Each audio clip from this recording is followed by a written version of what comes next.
欢迎来到热点新闻频道，请订阅并关注以获取最新资讯。邓为风月不相关，女主悬而未决，魔改争议或成扑街导火索。当《长相思》中那个一袭青衫、眼波流转的涂山璟走进观众视线时，或许没有人能预料到，这个男二号会成为邓为跻身古装剧男神的跳板。从《玉龙》中的惊鸿一瞥，到《仲子》中的默默耕耘，再到《长相思》中与杨紫的虐恋情深，邓为用3年时间完成了从配角到主角的蜕变。然而，当他以绝对男主的身份接下《风月不相关》时，迎接他的不是鲜花与掌声，而是铺天盖地的质疑声。提及邓为的古装剧表现，就不得不提他在《长相思》中饰演的涂山璟。这个角色仿佛是为他量身定制，邓为用细腻的微表情和反差层次感，将涂山璟的温柔隐忍和权谋隐忍演绎得淋漓尽致。面对小妖时，他眼中流转的深情与克制，手指轻颤的细节，将隐忍的爱意化作无声的告白。而从叶时期的纯真依赖到涂山璟的权谋隐忍，邓为用眼神切换身份，完美诠释了温柔刀致命的复杂人设。如果说涂山璟让邓为走进了观众的心里，那么仙台有树中的苏易水则让他彻底封神。这个角色与涂山璟截然不同，苏易水是疯批美人的化身，邓为在这部剧中展现了极强的爆发力与破碎感，得知真相时的眼眶赤红，青筋暴起，嘶吼中夹杂绝望的喘息，仿佛每一寸肌肤都在痛斥命运的不公。而在师傅面前，他又瞬间化身委屈狼崽，低头咬唇的小动作让人既心疼又想揉头。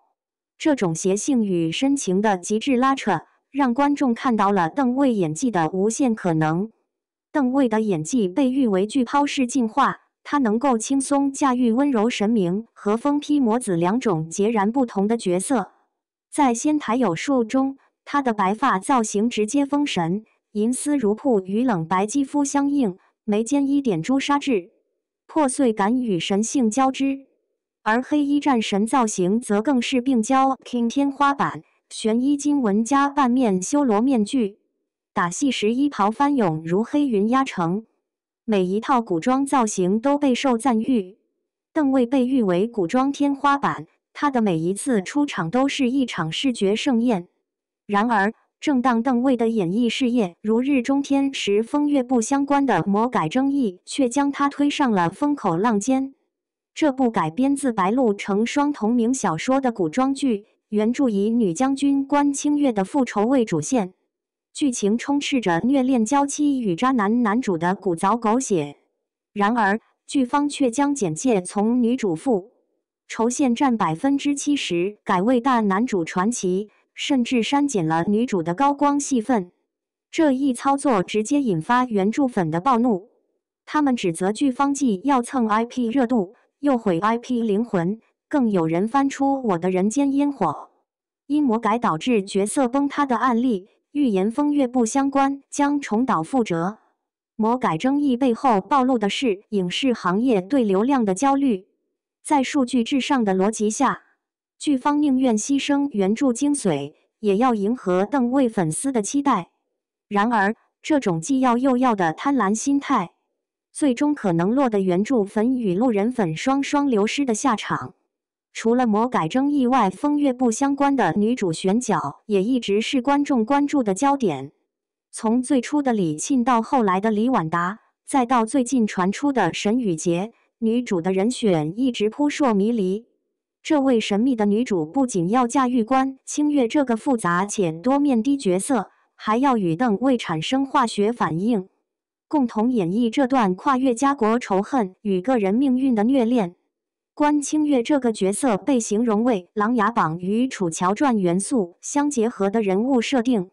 她不仅是战场上的英勇女将，更是潜伏于风月场中的卧底花魁。这样复杂且多面的角色设定，无疑对饰演者提出了极高要求。而邓为作为当下炙手可热的古装剧男神，她的演技和人气都无需多言。因此，女主的选角对于这部剧来说至关重要。她不仅要能够驾驭这个角色，还要能够与邓为平分秋色，共同撑起这部剧。邓为的遭遇，恰是影视行业畸形生态的缩影。当 IP 改编沦为数据游戏，当演员选角沦为番位之争，观众看到的不是故事，而是一场场精心设计的流量收割。